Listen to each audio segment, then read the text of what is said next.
Picture this. You're at the store shopping, and then the person next to you drops and starts shaking violently. What do?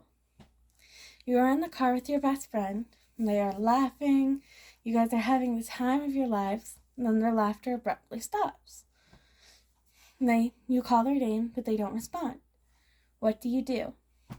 These are seizures. Having a seizure is a very scary experience, not only for the person having the seizure, but also for the person witnessing it, especially if you don't know what to do. I have had a seizure disorder since I was 14 years old. I know what I want someone to do for me, but I also know what's the best to do for others. From extensive research through places like WebMD, Mayo Clinic, the Epilepsy Foundation, and other medical journals. What I am going to do is give you the knowledge to help everyone be more comfortable in a situation like this. We are going to go over the two most common types of seizures, a tonic-clonic seizure and an absent seizure, what makes them different, and how you should react to them. We are going to start with the kind of seizure most people think of when they hear the word seizure or epilepsy, a tonic-clonic seizure. This is going to be when you see them drop. They are going to become tight and rigid for a couple seconds, then they are going to start convulsing, this shaking, crazy stuff. And this may last for several minutes, and then they are going to still for a few minutes.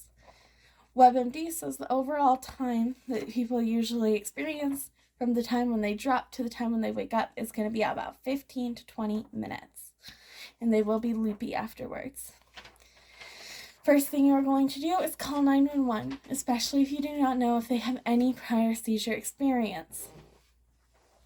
And then you are going to clear it out. You are going to move anything away from their heads that they could possibly hit themselves with. You are also going to clear out of that zone of danger, because if you try to restrain them, that will hurt them, and then also risks the possibility of you being hurt. And we do not want that, because then you are no use in this situation. Now, one of the biggest myths when it comes to seizures is that people can swallow their tongue. You cannot swallow your tongue, so please do not put anything in their mouth. This risks the chance of them breaking their teeth, them breaking their jaw, them biting you, choking on what you put in their mouth. People cannot swallow their tongue. Do not, under any circumstance, put something in their mouth. And then, when they are done convulsing, they may start to panic when they get up after the loopy. You are going to keep them laying down for as long as you can, and you are going to try to keep them as calm as possible. And then the next seizure we will discuss may not look as serious, but it is just as serious as a tonic-clonic seizure. This is an absent seizure. Some people call this the head in the clouds seizure. You can't see it, but you know it's there. They are going to be staring blankly at the wall or around them, and this may last 20 to 30 seconds.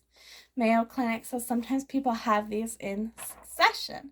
So that means there can be, if they may have 3 or 4 within a 5 or 6 minute time period, and they will have no memory when coming out of the seizure.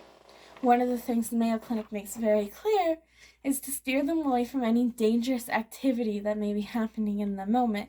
If they are driving, you want them to immediately stop driving and not continue until they seek professional medical attention. If they are cooking, you're taking them away from that hot stove. If they have scissors in their hand, you're taking the scissors away. Anything like that. We are going to have them call a doctor, especially if this is their first incident. And then, when they come out of the seizure, you're going to want to ask them some questions. Questions like, what month is it? Who is the president? If you know them personally, you're going to ask more personalized questions like, what's your brother's name? Where did you go on vacation last year? And the reason we ask these questions is because every time someone has a seizure, that is a new trauma to the brain. So we ask those questions to keep them alert and make sure there was no serious damage when they're having that seizure. So now that we've learned about the two most common types of seizures, we're going to learn how we can use this information to help us in the future. So you know what to do now during and after a seizure. And this drastically drops the amount of trauma a person may experience after a seizure. And it will also make you more calm and confident to deal with that situation. Not only when someone is having this crazy tonic-clonic seizure that seems very urgent, which more people may help with, but someone is having an absence seizure, which people may not immediately try to help because they don't know what's happening. So now we are going to go back. We are going to picture ourselves in that grocery store. The person next to you drops, starts shaking violently. You're in that car with your best friend, and their laughter suddenly stops. First, your heart rate's gonna speed up, your body's gonna fill with anxiety, but then it's going to slowly start to leave. You're going to take a deep breath, and remember, you know what to do.